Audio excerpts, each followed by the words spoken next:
अगर आप भी चाहते हैं नए वीडियो एवं नए ऑडियो देखने एवं सुनने के लिए तो हमारे गोल्ड स्टूडियो चैनल को सब्सक्राइब जरूर करें एवं बेल आइकन दबाना ना भूलें।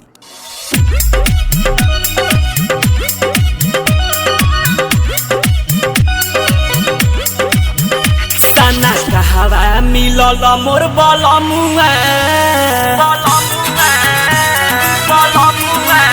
हो सना कहवा मिलल मोर बलमुआ राती में सना काके मारेला।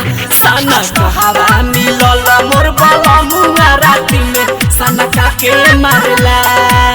खाके मारे चूड़ी खाना काके मारेला हो, खाके मारे चूड़ी खाना काके मारेला।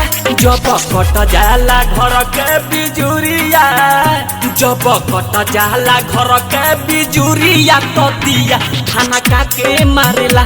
सना कहवा मिलल मोर बलमुआ राती में सना काके मारेला। Music by Sound Bunty.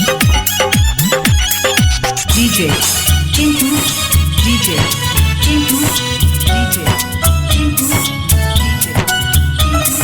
झूठा हूँ के काहे हर लुगो सजिया पटल से हर लुगो सारी सारी रतिया जिया न कइलु करी लेना कुछ तक हर लुगो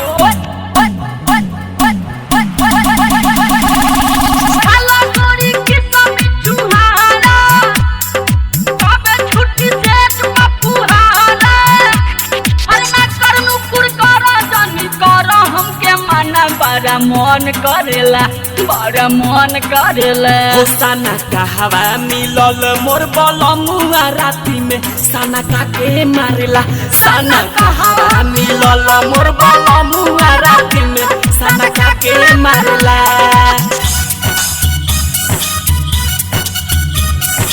PS Recording Studio Besha.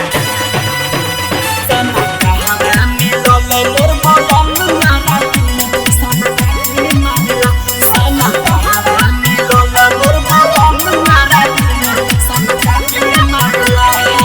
गई जाला गरम के दिन बाटे हो, अब ही त नया तोर मशीन बाटे हो। भरा के ला मन देखी तहारा के लागत हूँ मोर को मशीन बाटे हो। छोरी नाही मिंटू मिसाइल, गोटा पे पासे हिया तुराइल। अरे बंसी आया दास राजा करे नहीं कुछो काहे ढंग धरलू, काहे ढंग धरलू। सना कहवा मिलल मोर बलमुआ राती में सना काके मारेला। सना कहवा मिलल मोर बलमुआ